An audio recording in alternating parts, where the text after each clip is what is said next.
What's up, YouTube? This is Mykel the Entrepreneur coming back with some more entrepreneurial content. On today's podcast, I actually have my dad, Torian Dedmon. He's coming into the podcast I'm going to be digging real deep. We're going to be going back, way back into, just some of the things that he was doing. And obviously, some of the things that he did inspired me to actually, jump into the world of entrepreneurship. We're going to get into his podcast right after the intro. I'm an entrepreneur. I'm an entrepreneur. Hey, what? So, welcome to the podcast, Dad. I'm actually excited to have you on. Thank you very much for having me, son. It's good to be here. Yeah, I think it's good though, because I've been building, as you know, I've been building my YouTube and just my online presence. So it's good to see the person that I talk about you a lot through my content. So it's good to actually have the person that, like, the origin to a lot of my beliefs in ownership and business and stuff like that. So it's gonna be a fun conversation. It's gonna be a fun conversation. Fun, man. It's gonna be good. It's gonna be good. Yeah. So let's just start with that. I know that over the course of the years, even when I was like young, you always had a side hustle. You always had something that you was working on, whether it be airbrush, whether it be, you making music and selling that, and you had the studio for some time. We always had a studio set up in our apartment, so that's a whole nother story. But so just tell everyone about like what you're doing right now in business and stuff. Well, right now I have my TJD Graphics illustration and graphic design company, and it's basically freelance. I do things for clients that might want it. If you want a logo design, I do a logo design for you. I do custom graphics as far as what else? Character illustrations. You got your favorite character you want me to draw? I'll draw that. I'm just pretty much open right now with what I'm doing. And the business is, I've just been trying to evolve it, especially since COVID, came in. But that's pretty much primarily it. Just trying to focus on making the artwork for the people that want it, and just building from there. Yeah, well, for the people that are watching this on YouTube, what I'm gonna do is I'm really gonna throw up some of my dad's illustrations because they're dope. He's very, very, very talented. So I'm gonna thank you throughout the whole podcast. You guys will be getting some of his artwork. So, like, what got you into like illustration and art? When I was younger, it was about 6 or 7. I remember my first experience was I ended up finding some comic books, and I just remember it was like some Jack Kirby stuff, and I can't remember. I think it was like Machine Man or something like that, and he was drawing that. This was like the mid 70s. And I just fell in love with comic books, and it's just like everybody else's story. You see the artwork, and all of a sudden you're like, I think I could do that. So you pick up a pencil and you start drawing. And I remember I had like it was a little notepad, a little steno. They call them steno pads, where you do the little you do notes on. And I just started trying to make my own little character, a little comic book, and I started drawing that. And then I remember the grandmother, Grammy, one day she just noticed I was doing it. She's like, "Well, you like drawing or something?" Like, yeah. And because I never was a big sports person. I didn't like sports that much. I just didn't gravitate towards it. It was kind of a personality thing. I always just was one of these people that when people expected me to do certain things because of, whatever, I just kind of shied away from it. So it's naturally because it was like people automatically thought, well, are you good at football? I'm like, nah, I don't like football. Art was my thing. I picked it up, started drawing, and like I said, that went along with me collecting comic books and just over the years, just continuously just drawing and just trying to develop my skills. Yeah, it's crazy because when I was younger, I remember it was like every once in a while I would watch you, and I remember one of the characters that you drew, and it was crazy because you're left-handed. So me being right-handed, when I would watch you, it would be like opposite. And there was a short period of time, and like, I don't know if you remember, but I think I shared this with you, but like in first grade, I try to do everything on my left hand because my dad I remember my that. dad was left-handed. So in class, I'm writing sloppy, but back to the story. I remember one of my favorite sketches that I seen you draw. Like, I was sitting right next to you, and you drew Captain America. It was by far the dopest thing that I like got to see, and like I said, because it was the opposite. So the way I would draw it, the way that you did it, it was just crazy. It was just really crazy to like see you in your element. And I even remember like as a young kid, you used to bring home your sketches on like napkins and things like that. The infamous Predator. I remember you drew Alien versus Predator, where he was choking him out. That was real dope. Hopefully I can get a picture of that. So you got to send me a picture of that so I can show everyone I know that artwork. it's in. I know I have it on one of my hard drives somewhere. I've been looking for it because I want to get it because I want to redo it. So. Yeah. It's crazy. So take me back because I know Uncle Mike. I've been trying to get Uncle Mike on the podcast. I was actually just talking to him last week. But yeah, and he was like, Moogie, I can't, but for other reasons, But I know when we've talked when I was younger, you was just talking about like your hustle. And I know you guys started like airbrushing and stuff like that. So like walk me through that. I know that you just kind of talked about like art and how you kind of fell in love with it. But how did that develop into you actually selling it, wanting to do it, getting into airbrush, all that other stuff? Oh, well, we were back in high school, and your Uncle Michael was the type of, he was a hustler, and he was old school. So like, I remember he was an entrepreneur too around that time. He was doing the mowing lawns and stuff. So it was about I think we were in 11th grade, and we were trying to come up with a hustle to make some money. So he kind of knew about airbrushing because back in the mid 80s early 80s when rap was just building the momentum, they used to have there was this group of artists in New York on the East Coast called Shirt Kings, and they used to airbrush all the rappers like their faces and stuff on the shirts and their outfits. And so everybody was kind of into that, but they didn't have that out here. We didn't really see it a lot. So one day he was just like, yeah, what we need to do is we get some airbrush stuff going. And we were talking about it. I'm like, yeah, that'd be a good idea. So I didn't know anything about airbrushing. I didn't know what it was. It was foreign to me, but just like anything else I want to learn, I just kind of pick it up and just say, I'm gonna just, figure out how to do it. So there was Aaron Brothers. It was a big, one of the big art supply stores back in the days called Aaron Brothers Art Mart. So my mom, Grammy, she took me out to, it was in Mission Bay, over there by the sports arena. And she took me over there, and they had like these little startup kits, and they used to come with like a little aerosol can, and you hook it up to the aerosol can, and you just use it up until the aerosol can would go out, and then you go buy more aerosol cans.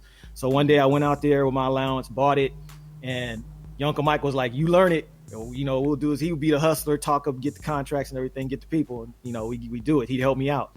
So that's what we did, and I learned how to do it. And the thing is you had I won't go too far into, but you have your different types of airbrushes. You have the kinds that are single action, that just the button goes up and down. Then you have your dual action that pulls back and forth. And your dual action are what the professionals use. And we started off with just a single action. So we're just trying to do this stuff. So I'm just learning. So we started the business, and he used to go, his high school was Morris High School. That was in our neighborhood.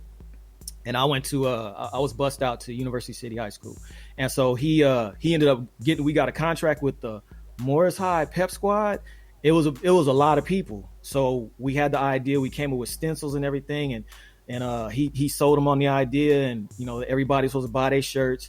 And we started this little operation. We work out his house upstairs in his sister's room, Stephanie, RIP. So we were doing it upstairs. And it was it started off good, but we ended up having to do like 100 shirts, and you talking about single action, two colors, and we doing this, and it was a lesson learned, but that's how we really started. And we did it up to a point where once we got to that job done, we was like, we gonna take a break, and we made our little bit of money, but it was a learning experience. But I mean, it was our little entrepreneurial hustle at the time. It was cool. We a lot of people were like, they didn't think we were gonna do it, but we did it. And it took us a while, and it wore us out. It was a long, tedious job because each shirt was taking a long time, and people would come back. And every time we thought we was done, more people would come back with some more shirts. So we did that, and then after that, I think we kind of we put it on pause for a little while. And we were trying to think of something else that wasn't gonna be as hard, as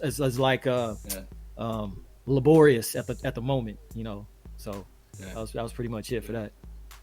Yeah, but you jumped into it. You said you used allowance, and was able to just jump in and do that. And it takes a different type of person, and I think that's something that you instilled in me when I was younger. Right. That I even take now is just, you got to own it. You got to you use your skills, and don't be afraid to be uncomfortable, because obviously you had to be uncomfortable. It's tough airbrushing. Anyone that has ever airbrushed, I remember when I moved out when I was like 18, 19, I still had your compressor.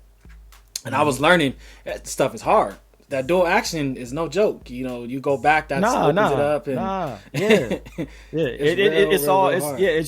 you just learn it after a while. And I remember when I first started, because that was another thing when I actually went to work for somebody doing airbrushing. I didn't know how to use a dual action airbrush.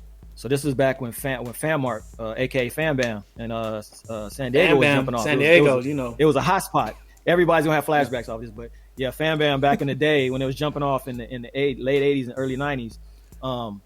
There was an airbrush store, and actually Eugene, the owner, he did T-shirts, he did stencils, he did like it was holograms and all that kind of stuff. And he had the heat press. The first time I ever saw a heat press, he would iron the shirts. And what he did was he was a hustler too. Eugene was a hustler, so he said, "What I'm gonna do is I'm gonna start an airbrush part of the business, and I'll bring in more money."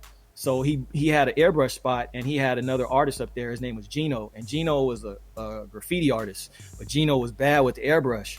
And the thing was, but Gino was getting so busy, he was getting overwhelmed. He couldn't do it, and there was a lot of things he couldn't do. Gino was good with graffiti art, but he wasn't good like I was with like character design and stuff like that. So when I actually went to FanBam to work, I didn't know how to use a dual action. I was coming off we started the business back up around that time, and I did I don't know if you remember, but I did your Auntie Ted. I did her shirt. Yeah. I did her Teddy Pendergrass. And then I did Auntie Michelle. I did Alf. She was a big Alf fan, so I did the Alf for her. And I was just doing this out the house, but I was using a single action. So when I went to work at FanBam, I was thrown into the trenches. I didn't know how to use it, so I had to learn on the spot. So I had to learn that. I had to learn how to get comfortable working in front of people, actually having people walk by, looking in. So it was under fire. But and when I started out there, I was a low guy on the totem pole, but I ended up getting just as good as Gino. And it was just the point, like I wasn't graffiti, but I ended up having to learn how to do like block lettering, graffiti style art. I was doing the characters. So I ended up getting his respect. I ended up getting a lot of the people in FanMart. I got their respect. And it built my confidence, because it was like I literally had to learn on the spot, and that's how a lot of things happen. I just have to kind of just jump in, and then I'm kind of like, okay, I just got to do it, Yeah. And so it was cool. The one thing that I think about too is, as an early entrepreneur, is you take on those challenges and you kind of like add them to your repertoire, essentially. Because as a solopreneur, quote unquote, you do things and you're like, okay, I need to add this to my business, so I don't have enough revenue or whatever to bring in someone else that's an expert. Right, so I got to figure it out and learn it myself. So that's crazy. How long you were in FanBam? I was in FanBam, I want to say a couple years. It seemed it was such drama up there, but it seemed like a long time. But I want to say, like, I worked with Eugene up for like about a year or two, and then he was subcontracting his part of the business from his boss. So he wanted to move back to Corpus Christi, where he was originally from, and take his family back. So what he did was he came up with the idea. He said, well, Tori, what I'll do is I'll sell you the airbrush part of the business, and you just pay me. So he was doing the same thing that he was doing with his boss. So what he did was he packed up, he left me that part of the business, and I ended up trying to but unsuccessfully, taking over that and trying to run it. And that was a learning experience for me, because I didn't have any like real business skills at that time. So all I knew was coming in, going to work, doing this, paying the rent, and just trying to, I had you guys, I had your mom, we was trying to do the family thing, and this was our only income. So I'm trying to balance family life and the stuff going on there, and then come to work and do that, and realizing that once you have your own business, it never really stops. Yeah. And it's all on you. Because it's like me and your mom would kind of go back and forth, because it'd be like, look, I got to go to work. I got to go there. I got to open. If I don't open, we don't make any money. So it's like, yeah, we can sit here and we can argue about whatever we dealing with or going through, or we need to stop this now, and I need to pick this up when we come back home, because I got to go make this money, because these people coming by here looking for me, and when I'm not there, I'm losing sales. So that's when I learned about the business part of it, and not just there's more to running a business, just the doing the whatever you do, like the product or whatever you're making. It's running the admin, the running it, learning how to do the expenses. What are you taking in, as opposed to what are you making off of it?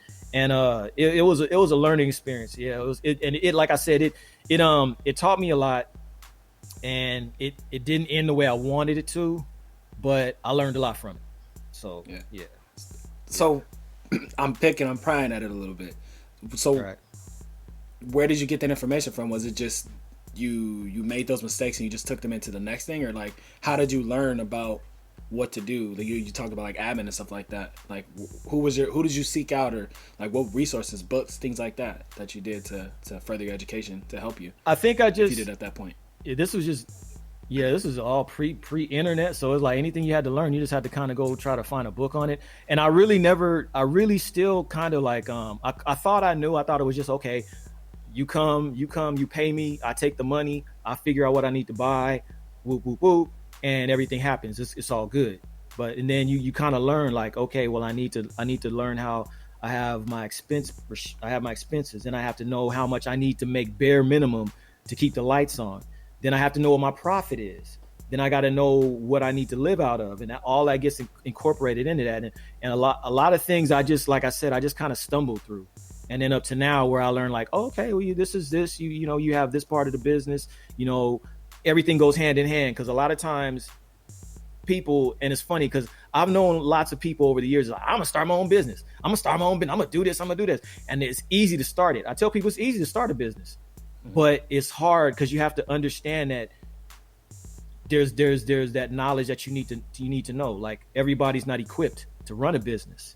Everybody doesn't understand, and they don't have the chops, like they say, to do that. Because it's like, not only like, say for instance, if you're a baker, well, I make good pies and I know people like to buy my pie, so I know I'm gonna make all this money. But if you don't know how the basics of how to run that business, it doesn't matter, you know. So it's like one of these things where like people get it twisted. Because I've been with a lot of people that, oh, yeah, I'm gonna start this business, I'm gonna do this, and we gonna do that, and it always ends up going sideways because everyone kind of pushes off the unsexy side of the business part.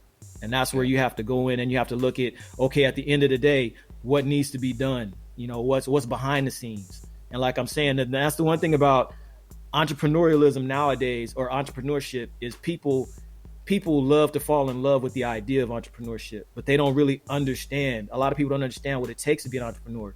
And the word got real. It gets thrown around a lot now because everybody watches YouTube. They watch Gary Vaynerchuk and they watch so and so and so and so. And everybody's, you know, they think they want to be an entrepreneur because they don't want to work anymore. And it looks, you know, cool. It looks sexy, and everybody's doing it.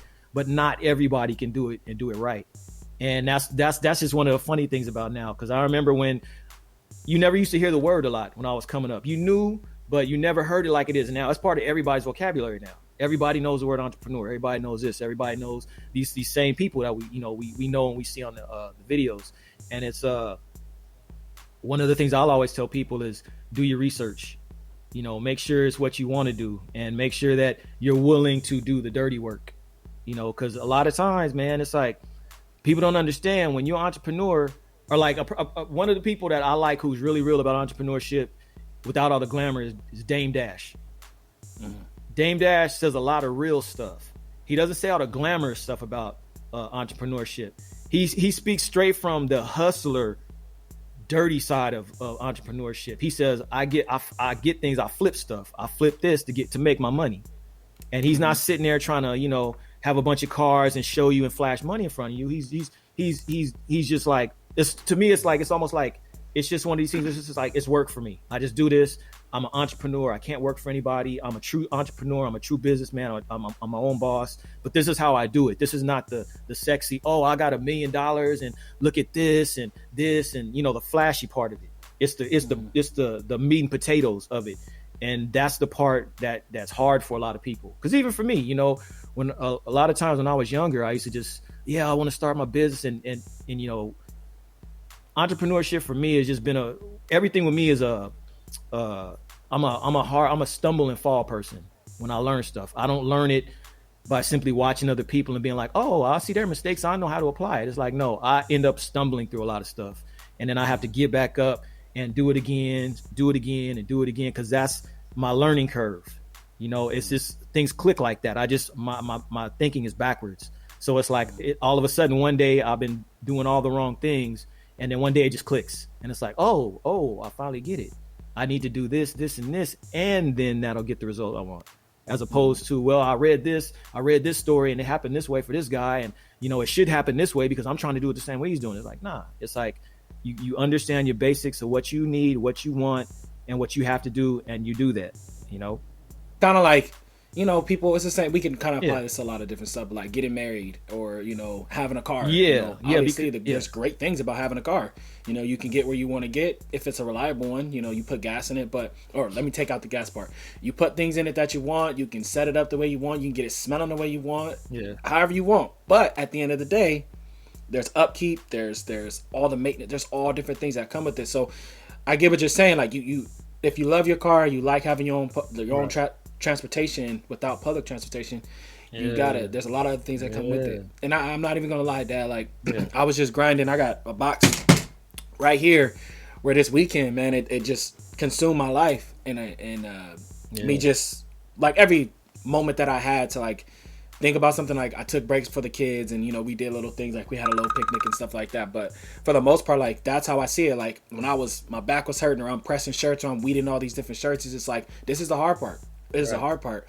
And the goal for me though, and I was telling Kendra about it, she was like, I said there's different layers, or there's different levels to being an entrepreneur. And I actually just recorded a video. I'm going to be dropping it soon, where I give 3 different types of entrepreneurs. One is the hobbyist, which is someone that does not mind going to their job every single day, and then they have a side hustle. There's nothing wrong with that. Then there's I call them the independent. That's the person that's, I don't care if I make another job for myself. I actually, quite frankly, can make the same amount of money that I'm making working for someone else. I just rather do it on my own. And then you have, I like to call them the venturous, and that's the person that's thinking about long-term wealth, thinking about generational wealth. They don't want to create a job for themselves. They want to build a business to sell it, to create, all these other things. So I was telling her, I was like, there's different layers to it. And for me, just doing my research and figuring it out, I'm really understanding like what type of entrepreneur that I am. And I'm applying that, and I see like kind of like the end goal. Like, I'm putting in the grind now, up late, filming videos and batch recording and making shirts and, doing this and running around. And I told her, I was like, the goal for me is to put in all this work, and then I can create systems so that you and I can spend time that we want when we want to go do stuff, or if the kids need to do something. Like, this is the grind right now. This is the hard work. And it's I mean, people see my Instagram and they're like, oh, that's really cool. I'll get some likes and stuff on some stuff that I do. It's like, man, this is hard. This is, I'm showing you the end product, but I'm not showing you how I had to go online, how I had to, all the work behind it, like, and that's a tough part. Like, everything has a grind to it, and I think if you truly the work behind if you truly love it or have a passion for something, you got to have a passion for all of it. That's just how I see it. Even with sports, people that are into sports and stuff like that, like, you can't just want to be in the championship, because there's an NBA, there's so many other games. There's 67 games, or not 67, like 82 games that they have to play. Don't quote me on that number. I should know that number, but even, like, you know what I mean. So it's just understanding that process, and understanding kind of like, I was talking to a friend of mine. He was just saying, like, I don't know, what's your end goal? Like, well, what do you want to do? And then you apply everything that you're doing and all your efforts towards meeting that end goal. Work your way back. Reverse engineering at its finest. You saying you started the. But you are right. The word entrepreneur does get thrown around a lot. Yeah, work your way back. It just gets misconstrued. And people just want it. People want it because they want the freedom. But man, it's hard. Yeah.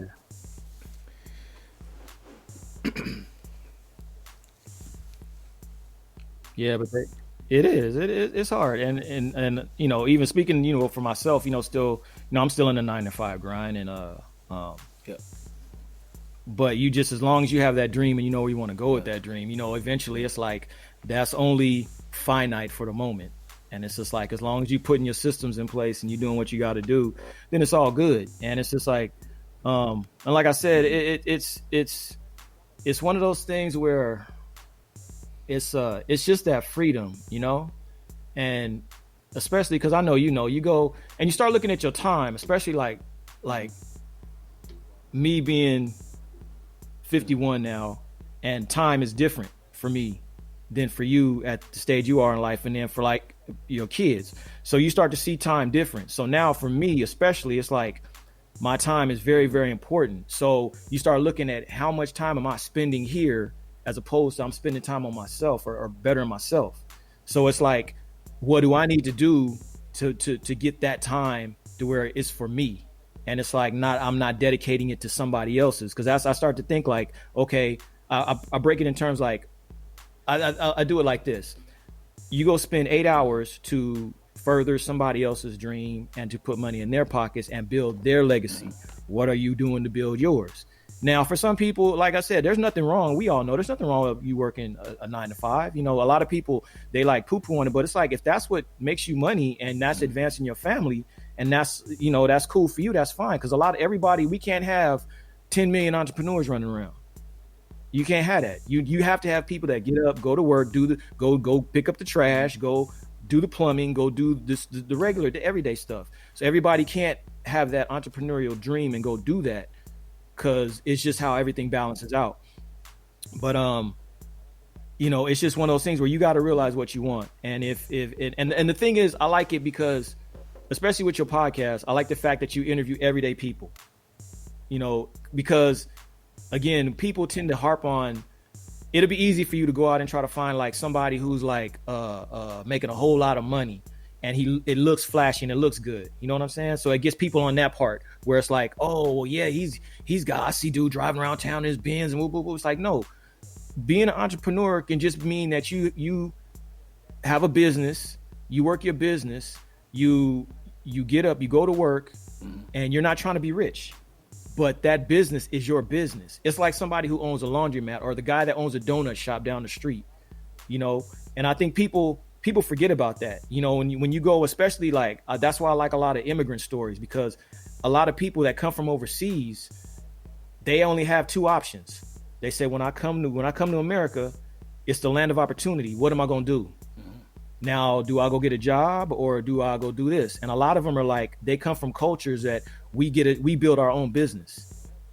I'll go get me a laundromat. I'll start me a laundromat, or I'll start me a dry cleaning business, or I'll start me a donut shop, or I'll start me a whatever. And they're not there trying to get rich. But you go to that donut shop, you pay that man his money for your donuts and your coffee. That's his money. That donut shop is his legacy. No matter how you look at it, no matter how you might sit there and say, well, I don't want to make no donuts. I don't want to do that. I don't want to do that. No, but you don't want to do it. But he decided he wanted to do it. And that's where his American dream is. And that's where I think a lot of people get things twisted, and they watch too much. They look at too much YouTube. They watch, everything becomes fixated on the dollar value. And entrepreneurship is not, it's not about the flashy part of it. It's just about the person that's willing to say, I don't want to do that. I want to do it my way. I have my own dream. I want to put my effort and my energy into my own dream. Whether I only make enough to pay the bills every day, but that what I do fuels me. I'm not going to making money for somebody else. Then they in turn cut me a check every 2 weeks. And, you know, and then I'm in that safe zone a lot of people think they are. It's like, no, that's that true entrepreneur thing.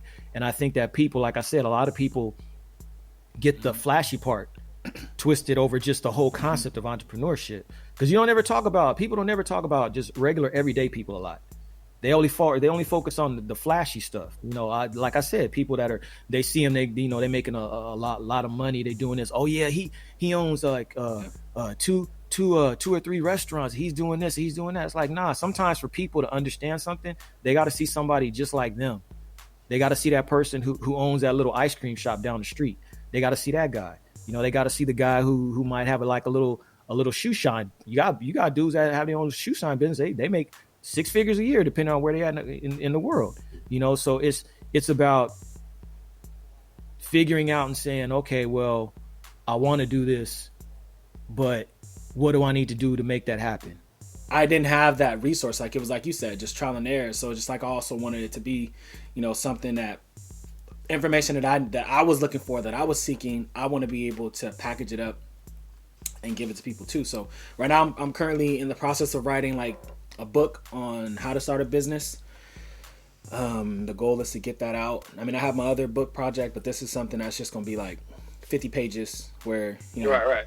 I could just, you know, share with people, this is how you start a business, how you do some research, market research, and This is where you go to file for your fictitious business name. This is the process to get your LLC. This is the process to get any licenses or things like that.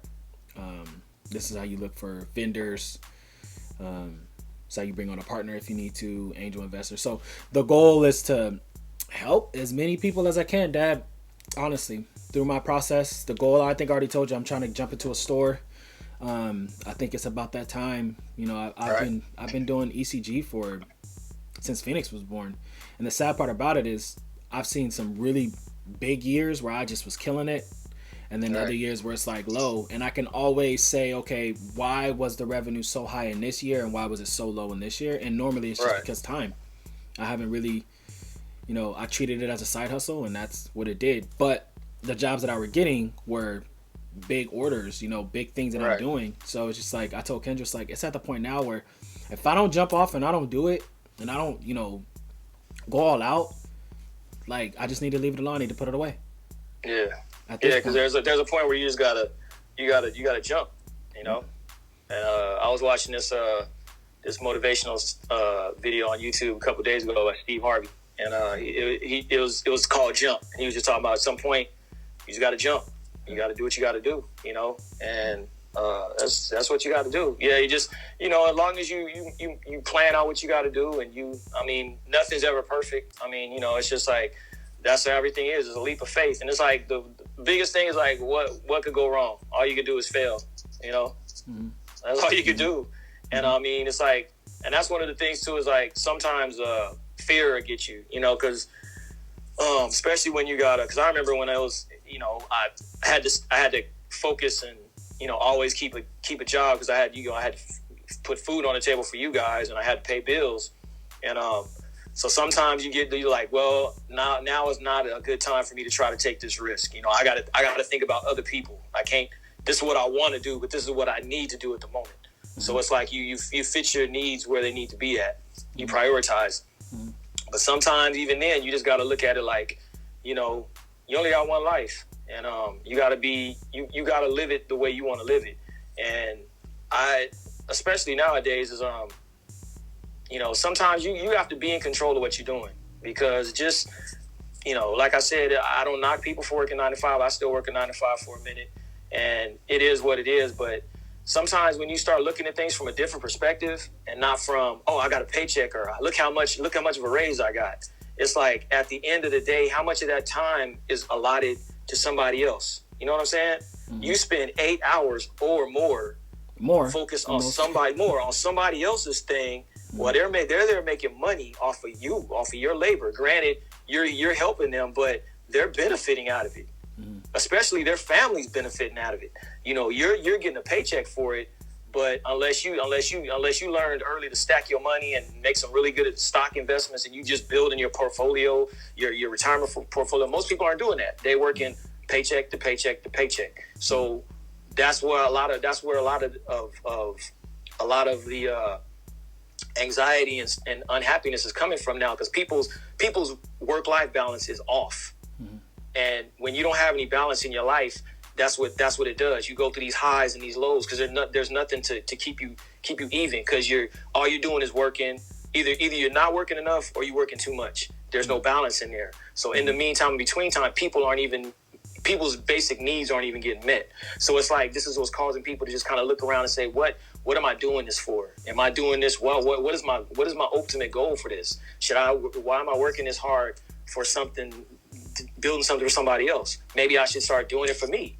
You know, maybe I should concentrate on me and building something for me and my family, as opposed to going to work for somebody. And at the end of the day, I'm putting money in their bank account for their children and their children's children, you know? Yeah. I mean, it's a tough concept though. It's a I like to say at the age of 25, you are dried clay. So anyone that has worked in school with ceramics, you understand when clay is dry, there's nothing that you can do. And that's how I feel about people and their personalities. Obviously, you can grow as you get older. But once you're 25, there's certain systems and there's certain ways of thinking that people are in. And I think if you have that mentality early on, it starts to surface and you start to, you know, flirt with ideas of like entrepreneurship and, you know, not not liking it, and it may take you till you're 30 or 35 to actually say, I'm just gonna, like you said, just jump and do it.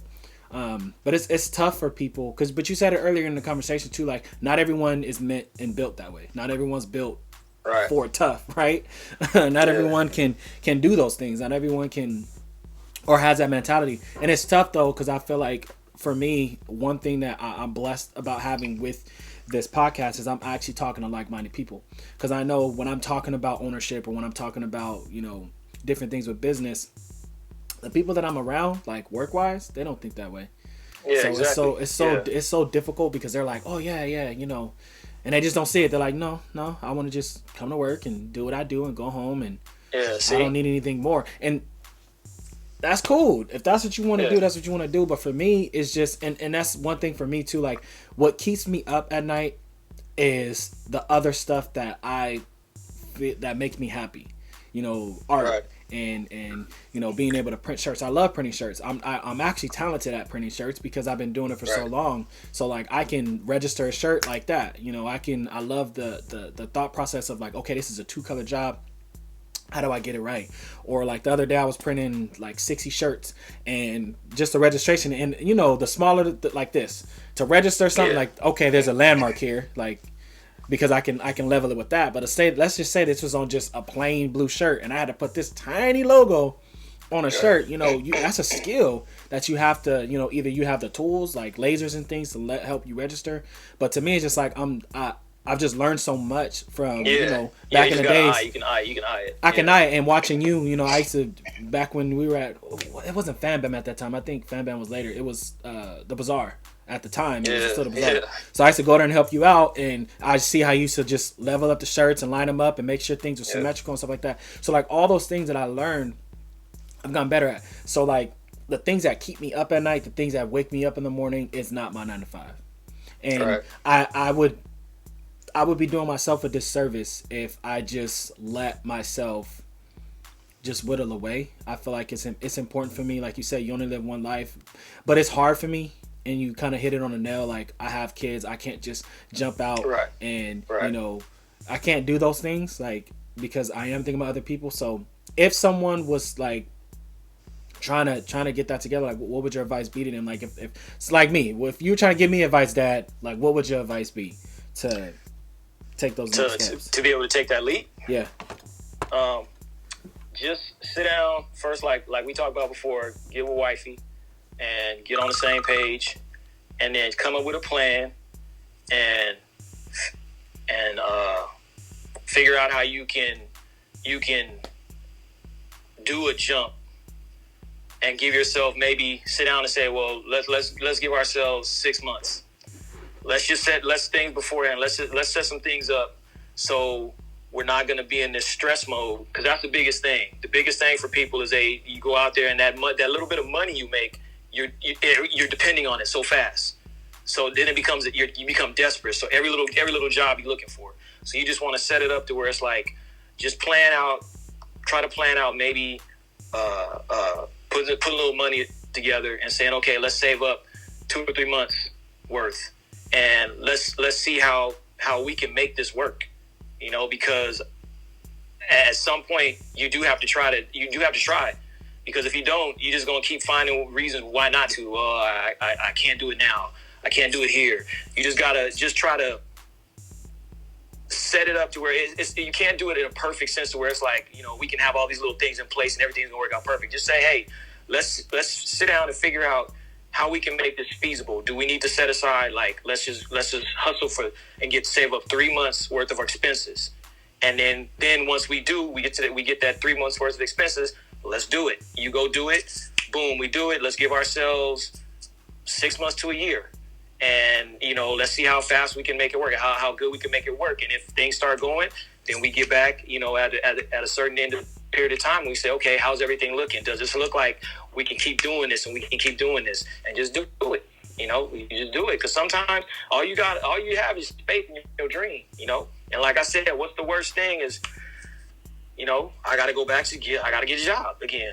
I got skills. I can go get another job. I can do this, but you just never know until you try, Yeah. I think the biggest thing for me, and I told Kendra this, I was like, you are my biggest stakeholder. Like, you are the one person that I have to convince before anybody else. Like, because, and she says it too. She's like, the money that we save up, like, she's like, I love you. And she's just never been with someone like me before. And I'm not saying it like to I know what you mean though. I know what you mean. Yeah, she never had somebody that thought like that. She's been dealing with certain types of people. So it's causing her to get out of that zone of where she's been. She's got to think like, oh, okay, well, I've never been exposed to like thinking like this. Yep. So now it's causing her to have a mind shift. Yep. And we kind of talked about. She was like, I feel like sometimes I'm always the one that has to compromise, and I'm like, it's tough because the way that I see it, the way that I feel about it is, yes, that's true, but also like me not jumping into stuff, like that's also me compromising too. You know, that's me. Me understanding and saying like, okay, like I got to do this. And I told her too. I was like, my goal for when I first started ECG, because at the time of us meeting each other, which was about 8 years ago, it's crazy. We've been married for going on 7 years.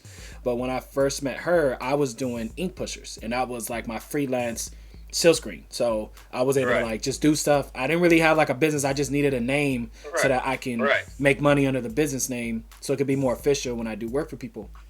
Right. But I didn't do that business to be like, I'm about to open up a storefront. I did it just to be like, this is my little hustle.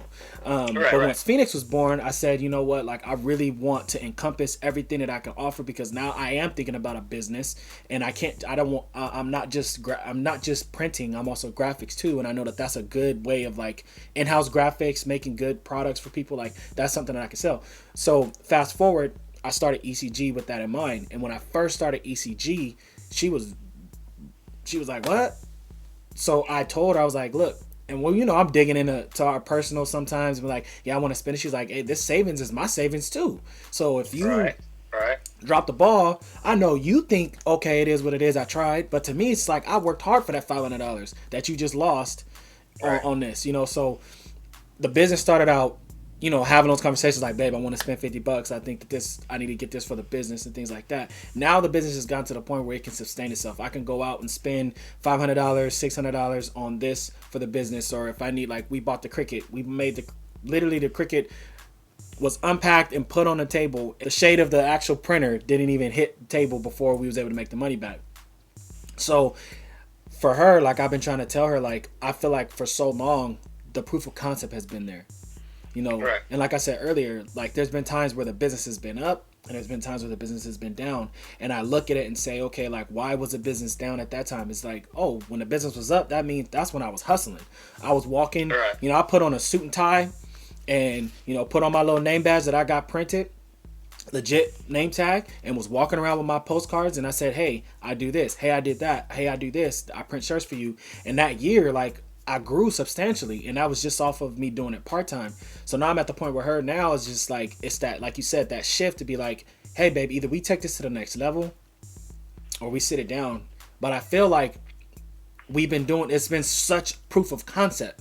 Like, and I'm doing all this like out of my room, out of my house, you know, and out of my in-laws house. You know, I was printing in an extra spare bedroom at Lottie's house, you know, so it's just like going over there late at night and burning, like, it's just like all that stuff. Like, I still got stacks and stacks of screens that I've used over there. So I'm just saying that to say this. It's just like, I'm just at a point now where it's just like that. It's not like I'm trying to come up with a starter business, you know, I want to go do like, avocado toast. You just pull another idea out and just be like, oh, guess what I came up with. Yeah. And to her, like, the crazy thing about it, she's like, I just feel like sometimes, like, you're all over the place, your goals. I'm like, no, my goal literally for the past 6 years has been to grow ECG. You know, sometimes I'm ready to jump off the cliff and just do it. And then sometimes I'm so reserved, I'm just like, whatever, you know, but I just can't see myself like continuing my 9 to 5 for much longer. You know, I need to. And that's the thing too, is another thing is like, I just feel in this day and age, it's like that whole concept of, because there's no job security anymore. There's no job security. Yeah. So that sale with Grammy, with my mom, you know, that was the last generation. Well, part of my generation could do that, but even now it's just shady. So that whole concept of I'm gonna go work at this job for 20, 25, 30 years. I'm gonna retire. I'm gonna have this pension and all that. Those days are done. Mm-hmm. And now we're in a new economy, whether you want to be in there or not. And it's forced people reevaluate their wants and their goals. And it's like, then you got to think of, what's your legacy? What do you want your legacy to be? You know, do you want your kids to grow up and go work and do that and do the same thing you're doing? Because quality of life, like I said, quality of life is everything. You know, I remember, you know, working, but not being there when you guys were doing stuff. Yeah, I was out working hard. I was making the money, but I wasn't spending quality time with my kids. You know, whereas like you guys have genuine memories with your mom. I have sporadic memories. I remember, okay, well, I'm here for a minute now. I got to go here. I got to go do this. I got to get back to work. I got to do this. So that took away from a lot. You know what I'm saying? And it's just like, you know, it's all priorities. And like we said before, there's nothing wrong with you working a job. There's nothing wrong with that. But it's where it fits into your life. For some people, that's great. But for other people, I want the feeling of, I don't like calling somebody my boss. You know, I'll call you my supervisor. I'll call you this, but you will not hear me call you boss. I just don't do that. You know, I don't, oh, boss. No, I don't do that. You know, and especially the age I'm at now, because now I'm like, what do you do that I can't do? You know, what do you know that I don't know, or that I can't learn to put us on the same level? Correct. So my whole mind, which has been like that for years, but it's just, and now I'm to the point where I really don't want to be in anything that I don't have control in. You know what I'm saying? And that's where a lot of, especially with creative stuff, and not to get sidetracked, but that was one of the best feelings of when I transitioned from just rapper to producer to owning my own stuff, because I did that progression. I took everything I've learned in life. I always had to learn myself. So when it got to the point where I had to do more, and I had to look at, okay, the people around me making the music, they're doing things, and what are you doing? Jason was producing with a buddy of his, and they were making money. They were hustling. So I wasn't gonna interfere with that hustle. So, but in the meantime, I had ideas and I had music I wanted to do. So I'm like, okay, so what are you gonna do? You gonna wait to get, you know, when he had time, or what are you gonna do? So I was like, okay, I can do. I need to learn how to produce. I need to learn how to get in there and get my own stuff. So what did I do? I went out. I bought my own equipment. I learned how to produce. I learned how to do this. I went out. I wanted to start my own record label. Boom! It wasn't about me running out here making money so I could go buy fancy cars and drive around the neighborhood. It wasn't that. It was so I could look back and say, that's my vision. I made that track. I made that music. I made the lyrics. All of that is me. And when I went and did my first record, my first album, when I recorded my first album, I was in the studio by myself. Most of the most creative times where what do I want to say? The most pivotal times when I've done things in life, I've been by myself. When I was in the studio and I recorded my first album, it was just me and the engineer. I remember I was working at Pepsi. Pepsi was right around the corner. There was a studio called I forget, but it was run by these there was these guys that were right around the corner from Pepsi down the street. And there was a studio, and I have a recording studio, and I found out where it was, and I'm like, that's perfect. And what I did was I took the whole week off. I took a vacation week off, and I went home.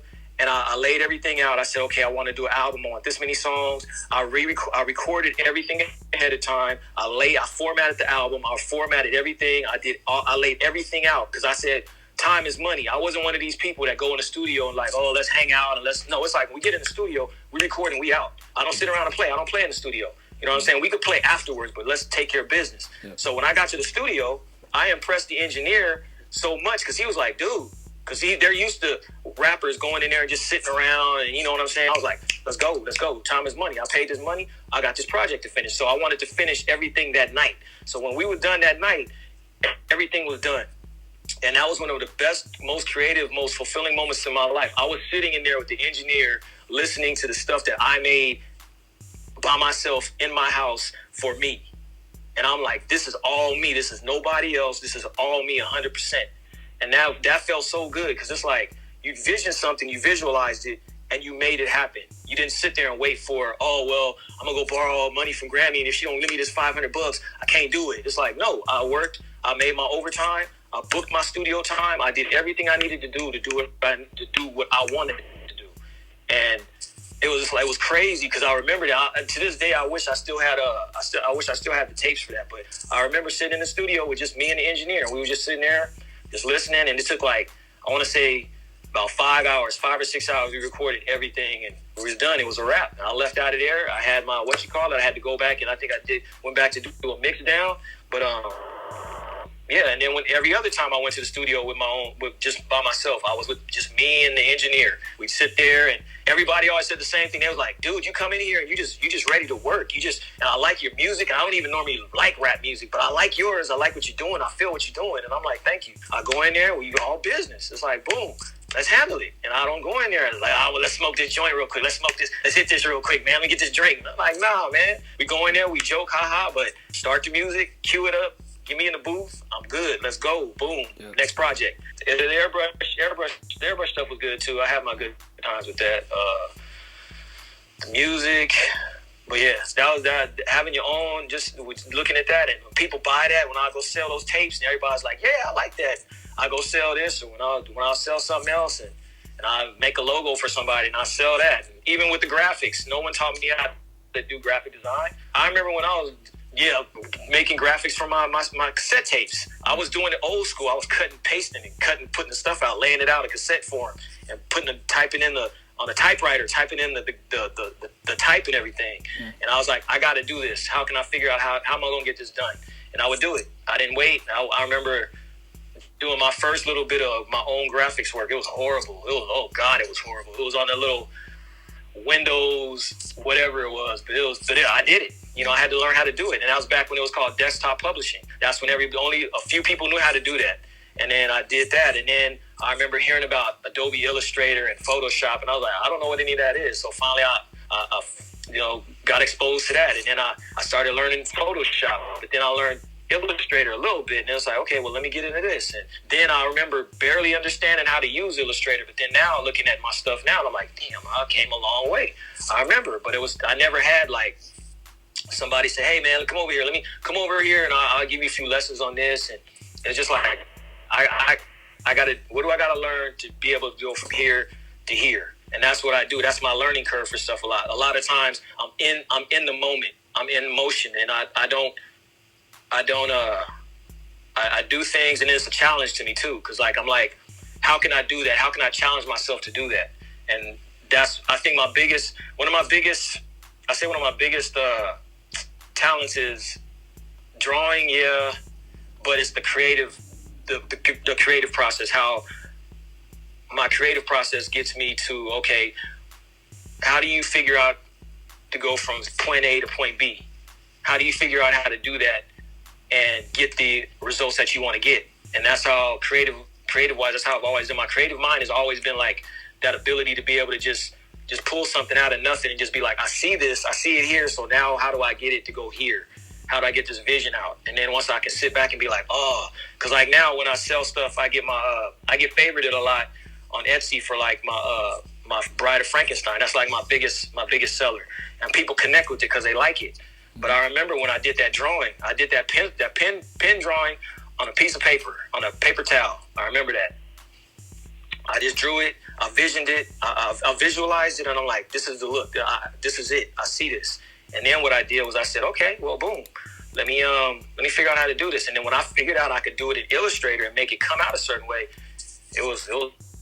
I was like, oh, great, And so now I look at it, and sometimes I just look at stuff, and I just be like, what? How did you, what was that? And just, but not to go off on a long tangent, but no, yeah. It's that grind of like you actually. I don't know why that popped up. It's that grind, like you basically. You see, like, you look back at your work. I was actually dropped off some shirts to one of my clients yesterday, and I told him, I was like, dude, like, I get excited when I'm packaging. Like, I print the shirt, it came out, I package it, I put it in the bag, and I fold it up, and I have it ready to go and give. Like, that's like me shooting a shot and making it in basketball. Like, I have that same, because obviously throughout my life, like, I've had different passions and things that I like. And when I played basketball, it was like that. It was up there. Like, man, I'm super excited. Or when I was in the studio at the house and I recorded my little mixtape, and I'm sitting there at the little table and EQing all my stuff. Like me finishing up the product, like I can compare. Like, oh my gosh, like that moment, that high that I had. That's how I get. Yeah, exactly. And it's just a great thing to actually when you find it. And one thing that I remember as a kid, and I know that it's from seeing you having your passions and having things that you love. I grew up around a lot of people that didn't have that. They don't have. At a young age, I knew kind of what I wanted to do. I knew that I was going to do something art. I knew that I was talented. I knew what I was talented in. It was just me, the course of life, kind of guiding me and putting me in the right positions and things like that. But for the most part, I knew what I wanted to do. I knew who I was, like deep down inside. And same thing with you. Like at the end of the day, at the end of the day, it doesn't matter relationships. It doesn't matter if you had a fight with someone, if you got into like whatever it is, work, whatever stressful, what's going to make you happy. You have that passion. And it's just like one thing that, especially with working with kids, like that's one thing that I try to tell them. Like I try to pass it on to them, and even my kids, your grandkids, I try to tell them like, hey, you need to love something. This is the time for you to really explore and figure out what it is. Because one thing that you want to have is when you have that passion, it doesn't matter what life takes you through. You always got that one thing that keeps you grounded. Yeah, and it's important. Me and Grammy was talking about that. It's like it's important for people to have kids think like that at a young age. Start to have them think like, what do you like? What do you not saying that they have to do that for the rest of their life, but what do you like? What do you get this? It's getting in touch with themselves, as opposed to, oh, here, go play on the playground, go do this. Sit down and think of, what do you think about? What would you think you would like to do? How do you want to create something? So it turns the conversation inward to where they have to go from the inside out. And it's like, okay, and it causes them to think. And it's like, so by a certain age, they kind of like are on a little pathway, as opposed to like outside stimuli. Oh, well, I think they like to play basketball, so I'm gonna start pushing basketball. Oh, I think they might like this, but it's like, no, they might have something else they totally are interested in, and let them explore that, and let them get in contact and be in touch with that, as opposed to, I wanted to play baseball when I was a kid, and I really want my kid to have the same love I had with a baseball, so I take him out to the field every weekend. Have you asked your son, does he want to do that? Have you asked your daughter, does she want to do that? Or are you just assume it because they see you having fun with it, and you just think it, you understand what I'm saying? It's everybody. I think kids nowadays really just need to have that time where they can just sit down and be like, ask them the questions. What do you think? What do you think about this? What do you start developing those thoughts early, because that gets them more self in tune at a young age, so they can not get so manipulated. And that is not a guarantee that won't happen, but you know what I'm saying? It gets them more in contact with themselves, more in touch with themselves, their inner self. Yep. One thing that Kendra and I tell Phoenix, we like, look, little girl, one thing you're gonna need to do is something. So whatever you choose, I don't care what it is, but it's gonna be something. You ain't just gonna be coming to my house sitting around doing nothing. So as long as it's something, you can want to read, want to be a librarian. I don't care. You could do gymnastics, you could do whatever it is, But as long as you're doing something that's good for you, it's gonna keep you out of trouble. It's gonna help. It's gonna help. Help you stick with something for a long time. It's gonna help you go through the growing pains. Because one thing that I have noticed about my daughter is when things get hard, she's like, I gotta go. She doesn't want it. She repels any challenge. Unless it's something that she's proven to herself that she can do. Like don't get me wrong. Like she's definitely. She's a great kid. I love her, and she actually, does take on challenges. But if it's something new and it's something that she doesn't know, like most kids are like that. They're just not. They're not. Yeah, she's kind of shies away from it. She's gonna shy away from it, and it's just that's one thing that we both told her is like, because Kendra didn't really do a lot of like extracurricular things. Like obviously she played softball for like 2 seconds, which we crack jokes about all the time. But she really wasn't like into like extracurricular stuff like that. But I always thought, I was like, look, if we can give them the opportunity to be able to do things and explore, different things that they want to do in life, like that's our job as parents, is to expose our kids to as much as we can, from food to places. Because I feel like one of the best times in my life was when I was dancing. Because when I was dancing, I was traveling. I was in the dance community. Like there's all shapes and sizes, and you'll watch you'll be backstage or whatever in the green room, you'll be watching the team before you, and you're just awed by just what they do. And I think one of my favorite experiences was when I went to Canada, and we had a show up there, and I mean I was around people with their hairstyles are all different. It was just crazy, and me being able to like be number one out of the country, number two, just to be around other like creatives, because dance obviously is a form of creativity, and it's freedom of expression. And it just like to see that we just gel. We all went out to the club together. It was just great. And I want for my kids to be able to experience that too, like diversification and like just who you see, who you're around. Circle of influence is important. So like trying to get them around, other kids. Phoenix made. We're gonna put her back in gymnastics, so it's just like there might be a little girl in there. Obviously, there could be negative influences as well, but there might be someone that the first time we went and did gymnastics with her, she liked it, but it was kind of like her parents were kind of pushing her, and then we invested so much money. We're just like, at that point, girl, you gonna go to this recital, at least finish the season, and then after that we can think about it. But now it's like, since she's been away from it, we asked her, Phoenix, what do you want to do? And she's like, I want to do gymnastics. So it's kind of like she dipped her toes in it when she was 2, she was 3, 3.5, and now it's like she remembers what it was. And I told her, I was like, look, baby girl, you see me every day. She was actually helping me fold shirts, and she sees how hard I work. And I say, nothing that you want to have, nothing is going to be easy. I'm like, so when you go to gymnastics and you're around other little girls that are doing backflips and doing side tumbles or whatever you want to call it, it's natural for you to be intimidated. Intimidation is something that's just natural. It's just going to happen.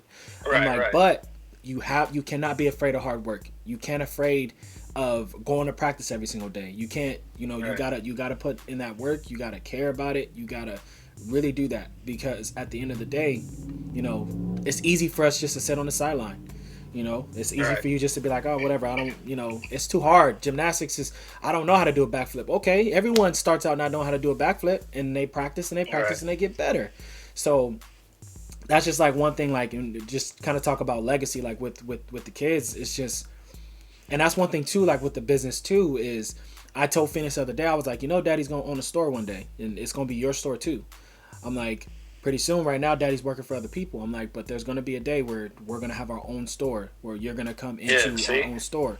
And for me, it's like, it's important for me, like even with dancing and stuff like that, like Phoenix and the creativity like that, I'm trying to bring her into it more. Bam Bam is young, so he's like, he's just having fun. He sees butterflies and squirrel, and that's like what he does. That's him. But for Phoenix, it's like she's starting to understand. So I'm starting to share with her more. Like, she got paid the other day. I was like, baby girl, when you work hard, you get money.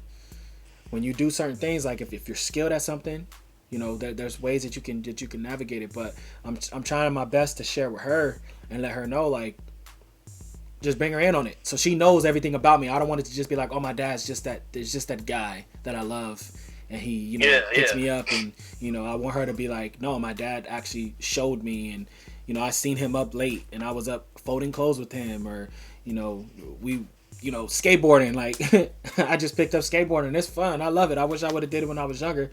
Did it more. I know I did it, but busted my ass multiple times.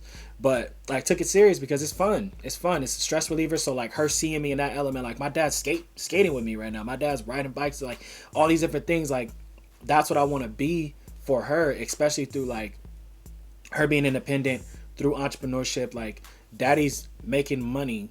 When we go pick up shirts, I say, daddy's picking up a shirt. Why I'm picking up a shirt? Oh, you got another order? Yeah. Yep. She knows how to work the machine. She knows how to turn on the cutter. She knows how to unload the cutter. She knows how to cut. The only thing I haven't let her do, and she keeps saying it, Dad, I know you're not going to let me do the weeding because it's very sharp. I'm like, no, I'm going to let you do it. I'm like, but what I need to do is I want to watch you. I'm going to show you. Then I'm going to watch you. And once you've proven to me that I can trust you and you understand what you're doing, then, oh yeah, you can do it yourself. But we just gotta, you just gotta. And it broadens her thinking, because it automatically is gonna get her out of that whole mentality of like, oh well, it just kind of gets her thinking about stuff and getting her. She's already like getting associated with business and learning how to do stuff. Yep. And that's the thing too, is get people. Get them in a certain mindset where they're seeing other than that. It's like, oh well, yeah, my dad owned his own business here when I was growing up. I remember that. Boop boop boop. And they get accustomed to that, and not just that. Oh yeah, my parents worked and they did this, and I'm gonna go do the same thing. It's like, nah, broaden your horizons. You might want to start your own whatever. Maybe you want to start your own gymnastics studio and do whatever. That you can do that. It's feasible. That's something that you can do. All you gotta do is put your mind to it and come up with a plan. So it's just building that chain, that pattern where they just get caught up in really not thinking about stuff and just kind of like letting life lead them, and not really like, I want to make my own path. I want to figure out what I can do and just do it, and make my own way, and not necessarily, I don't necessarily want to go work for somebody else. I don't necessarily want to go do this. I want to do my own thing, Yeah, funny thing about it is we asked Phoenix. We asked her. I didn't want to cut you off, but we asked her. We said, "Hey, Phoenix, what do you want to do when you grow up?" And she said, "I want to be a boss." And the funny thing about it is, you said that like Phoenix seeing her mom, because her mom is in a leadership position. She's a director, so people being able, or at a child care center. So Phoenix being able to see her mom in that leadership role, and her mom's a boss. She's actually like, okay, I want to do that too. Like, I like that. So it's really important for me at this time, like we talked about earlier, like legacy, things like that. Like, I want my kids to be able to have opportunity. And Kendra said the other day, she was like, you just want a lot of money. I'm like, I don't want a lot of money, but I'll tell you this, I want whatever's going to give me opportunity. And right now in this world, what's going to give me the opportunity is money. So if collecting shells is going to give money in 2039, like, it is what it is. Like, all I want is to be able to have the leverage to be able to offer my kids things that they need. I don't want my kids to go through, or any generation after me. It's my job is to set them up so that there's a building block. And we talked about this multiple times. Like, there's a building block. My job, if there's not a good soil or not like a good land, the first place is just looking for a good spot, looking for a good plot, right? Then hopefully you can start working on that foundation. And let's say that generation doesn't get to that, then they're supposed to pass it on. So then that next generation is supposed to lay down a foundation. And if they're able to get to building the walls, then they build the walls. If they're not able to, their job was to lay the foundation. Then the next generation builds the walls. So it's a so on and so forth, just analogy that I like to think about. So my goal is for, like, some of the things that I wish I would have been able to have the opportunity to do. And you were a part of that process when I was starting my clothing line and I wanted to go to Fit 'em. You were with me the whole ride. And at that moment, we were in the car and I was like, dang, Dad, like, it sucks. Like, they were asking me to pay, what, $1,300 just to go there? Yeah. And you're like, it sucks because I'm at that point where I'm broke rich. I'm making too much money to be able to help my son be able to go. Like, I don't have a extra $1,300 to send him to school, but on paper it's basically saying that he's unable to qualify. So I want my kids to be able to say, like, if you want to start a business, if you want to go to school to further education, if you want, certain things, like, you're able to get that. So that's like some of the stuff that, like, I don't want to force them to be like, oh, you have to go to college. I value education. As long as you're not stifling yourself, obviously, like, I want my kids to seek higher knowledge. I don't think you just have to go to college in order to seek higher knowledge to be successful in life. Right. I don't. But if they want to go that route, I want to be able to supply it for them. So a lot of time those conversations are happening in the home. A lot of times that game is not being passed on to the next generation. Like, people aren't sharing that because maybe they don't even know. Like, a lot of people that are probably my next door neighbors, people that live here and the people that live here, they probably don't know nothing about tax write-offs, or they don't know nothing about, they just think I just pay my taxes and it is what it is. But it takes being able to educate people and talk to people and once again, that circle of influence to be like, okay, the people that I have the biggest influence on as an adult is going to be my kids. So what I can do is teach them and say, hey, Fifi, Bam, this is how you navigate.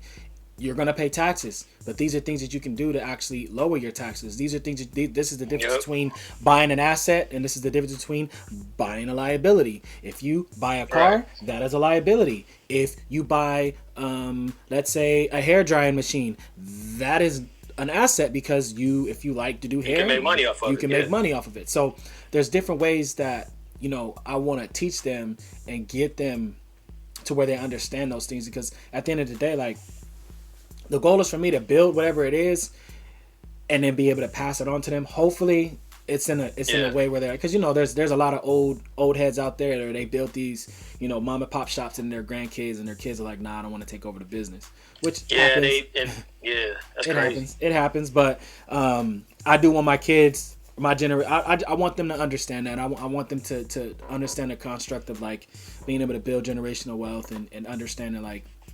what's their role, what they're supposed to do, but it's just hard. It's hard. It's hard to be able to balance that and teach that. Yeah, it is. It's hard. One thing that I can say is I've learned a lot through your guidance, and, like, through some of, I wouldn't say failures, because I feel like failures, I mean, mistakes and like things that, even from, like, Pepsi, and like you said earlier when you were talking about not knowing the business of not knowing business in general, and then taking over and buying a business, and then, so, like, I learned a lot through our talks, through you just giving me game and talking to me. So I definitely appreciate that, Dad. And you're always someone that I can, you know, call and say, hey, this is what's going on, this is what I'm thinking about doing, how do you feel about it? So I do appreciate you being that person to be able to, especially at this point in my life, like, you know, sometimes as you get older, you start to, the wedge between you and the relationships with the people that you're around tends to get bigger and bigger. But I feel like, as a parent, that's what you want, because you want to know, because sometimes, you know, people wonder, I wonder if my kids are listening to me. That's even like with my mom. I mean, my mom, you know, I soaked up a lot from her when I was a kid, and it still comes through, you know, now. I learned a lot, and it's you start to wonder, because you start to hear yourself. Even when I, like, especially with your brother, I hear your brother say a lot of stuff. I'm like, boy, he learned a lot, because he even tells me, he's like, yeah, I remember you told me this, and now I'm you know, me and a man and a parent, I see it myself, and I start hearing me in his talk, and he even says it. So it's like, wow, you know, you start hearing your kids say stuff. It's like that's the biggest honor right there, because that lets you know they was listening. Yeah. So it's always good as a parent to hear that. Yeah, I still remember. I mean, this was a dark time for me, but I remember when we all ran away, because, you know, the situation with moms or whatever, like, it was tough. Yeah. And we ran away, went to your house, and obviously your house wasn't, like, super big. It was in a 1-bedroom apartment, and my siblings eventually ended up going home. Yeah. They all went back to Mom's. No furniture. They ended up going back to Mom's house, and I was the one that stayed. And it was, I think that was what, 8th grade, something like that. Yeah, because I started high school. When I was living with you. I think that's when I went to Hoover. Yeah. Yeah. So it was just like the talks that we had, the things, the guidance that you gave me. You know, I've seen you work super hard, and, you know, just the whole situation with Pepsi, that's a whole nother story. It was just like, that really woke me up, and, like, I know how hard you worked. You were there for what, 13, 14 years, damn near? I was there 14 years. Yeah, so a long time. Yep, a long time. So it was just like that whole situation, like all that basically, like, made Mykel who he is, and really, like, helped me become the person and just the entrepreneur that I am now. My goal, Dad, is to make you proud. I want you to be able to come to my establishment and, you know, be able to say, my son got it. If you, whatever it is, like, that's the goal. That's the end goal. It's just to be able to step out. I talk such a big game about starting my own business, and the goal is for it to actually be real. So you can, do it. Yep. Yeah. So you come down. I'm proud of you now, man, because you done the podcast. You know, whatever you set your mind to, you do. I don't want you to do the clothing line. I remember treble clef. I remember all that. You know, so I watch you do a lot of stuff. So it's all good. I have total faith in you. I'm not worried about it. You know, so it's all good. Yeah. Treble clef was funny, because remember I used to have little meetings in the room and stuff. Me, Dad, Carmen, we thought we were doing it. Yeah, you was serious. I was like, oh, dead serious. On a good one. Dead serious, man. Like, we signed contracts and everything. Yeah, but that's how you do it, though. That's how you learn. I mean, that's boss thinking right there. I mean, if anything, people could say, well, damn, you know, he was serious. We had contracts and everything. He was You know, and I remember when same thing. I remember when I did my clothing line. It was like, you know, it was just crazy because I remember when I was at Pepsi, plant manager, he came and we talked, and you know, I always like minds are always like that. So he was like, yeah, really start your own plant. He was black. He was like, yeah, what is it? He was an older dude too, because at the time I was like, late 20s, and Ike was like in his 50s, and he told me, he's like, what do you got? Okay, let me check this out. Oh, okay, let me have some of that. All right, came to work, exchanged it, gave me his money. I was like, cool. He showed me. His faith in me was like, I'm gonna put money in your pocket, young bro. I'm gonna help your business out, and I appreciated that. Yeah. You know, and it's like that dream, that vision. It's like I saw this logo, I had this idea. How can I do this? Okay, boom. I need to do this. I need to do this. I need to do this. Got a model. Had the model do it. I got the website. Did that. Boom. And then I had proof of concept. I had people buy the product. So it was like, you know, it was like, boom. I was like, all right, cool. So it's crazy how ingrained that stuff gets into. Because, like, I don't think if you ever was doing that, like, it's just crazy. The whole steps that you just talked about is things that I do. And I don't even realize I do it. Like, it's just my mentality literally comes from what I saw you doing. Like, I saw you creating your clothing line. I saw you, you know, put your chains together to get the studio. I saw you, you know, hustling your CDs, and I used to go to school rapping your songs and stuff like that. Like, I've always seen you doing that. So it's just crazy, like, how far ingrained that's in me. So my goal, like I said, is to build on that, show it to my kids, and be able to, like, start these businesses and make them successful. My goal is to run them to where they can grow and they actually can be a part of it. I want Phoenix to be able to, after school, I'm walking over to my dad's shop.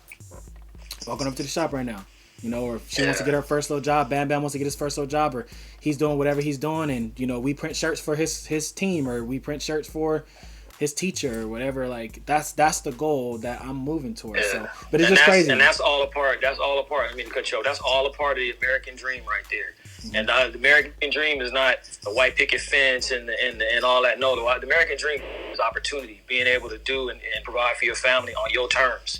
For me, it's not about going and, you know what I'm saying? It's not that little cookie cutter thing that they try to sell you on. It's like, the American dream is opportunity that you present for yourself, that you can put towards your family, and your family can prosper from it, you know, which is owning your own business, owning your own. If you don't own anything, you don't have anything. I tell people, if you don't own it, it's not yours. You can go right now. Yeah, I could go right now and get a house. If I wanted to, I could get a house, but I won't own that house for 30 years. Because it's not mine until I own it. I just like my car. My car is not my car until I just bought and paid for it. If you don't own, you don't have anything. That's the whole thing. People got to understand that ownership is everything. If you don't own anything, you don't have any leverage. You don't have any leverage. You're just out there. Mm-hmm. You know. So that's where you gotta break it down into those little things like that. Is what do I own? What can I pass down to somebody? What can I pass down to my kids? What do I have? Except for, you know, I had a job and I did this, and I had 2 or 3 good jobs, and I was like, okay, but at the end of the day, what else is there? What did you pour into your own blood, sweat? What did you do? You know, what did you do? You just want to be more than a hard worker. You know, a hard worker, everybody could be a hard worker, but hard worker for what? Yeah. For money? No, you don't want to be a hard worker for money. You want to be a hard worker for you. You know, if anything, put all your effort into something that you're making for yourself. That way, that's 100% you. You know, that's just me. Like I said, I don't knock. You know, I've been working all my life. I don't knock it, but at the end of the day, which would I rather have? You know, ownership, my own business. Yeah, I might be struggling. I might be doing this. My blood, my sweat, my pride, my tears. Not me getting up when I don't want to. Going dealing with all this over here. Going and dealing with this. Gotta stand there and not really, you know, just kind of like deal with stuff, because I can't just go fly off not fly off the handle, but you know what I mean. I can't just be like, you know, I gotta kind of just, you know, maintain, and I gotta do this, and I gotta conform to what somebody else wants me to do. I gotta go take lunch when they want me to take lunch. I gotta do this. Like, no, I don't have to do that. I'm gonna go do my own thing, and then I can live life the way I want to. Yep. And then I got the choice to do what I want to do. There's nothing worse than you just get, especially now. It's like I said, just tapping on it real quick again. People are literally just, all they do is work and pay bills, barely pay their bills. That's why people are the way they are, and they're so like this, because there's no balance. They work, and they still don't have enough. So it's like, what are you doing it for? At the end of the day, is what are you really doing all that for? Mm-hmm. Where's your joy? Where's your happiness? happiness? Where is it coming from? If all you're doing is working and your wheels are spinning, you're not happy. How can you pull happiness out of that? How can you have joy out of that? You're not spending no time with your family. You're really not paying your bills. You know, you're not getting any. You and your significant other are fighting over money. You know, your kids are stressed out. You know, all that stuff that the people don't understand. All that stuff plays a part. You know, in how everybody learns to cope with stuff. And it's like you want to create a situation where it's like, if you know that money provides you this, then you look at money like it is. It's a tool. It's not about, oh, let's get a lot of money so we have a lot of money. No, money provides opportunity. So let's just go get this money, get this opportunity so we can have more opportunity. You know what I mean? You know what I mean? Yeah. And that's the whole thing, is get the opportunity, man. The people, it's not just about having money. It's about what money can do for you. And like I said, even if that means you own one little shop that you go to work every day, you bring home that money, you put it back in your business, you keep building off your business, you only gonna win like that. You can only win like that. Because at the end of the day, that's yours. That's yours. You close that door, you lock that door, you cut that ADT system on, put your alarm on. That's you. That's all you. Before we wrap up, I always like to allow for the guest to take over the last 30 seconds of the podcast, just to tell the audience where they can be found, how they can find their business, and also just remind them of some of the services that they offer. So if someone that's listening to the podcast, if they want your services, they can hit you up. So take it away, Dad. Okay, so you can find me. My business is TJD Graphics. That's my website, tjdgraphics.com. You can hit me up at info@tjdgraphics.com. That's my email.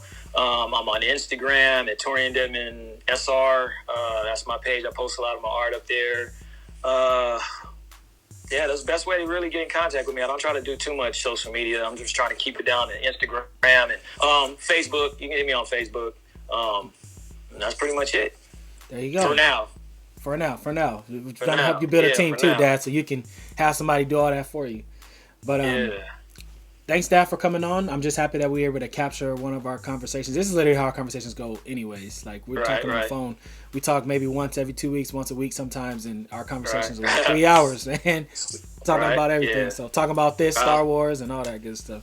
It was an honor to be on the podcast, son. I appreciate it.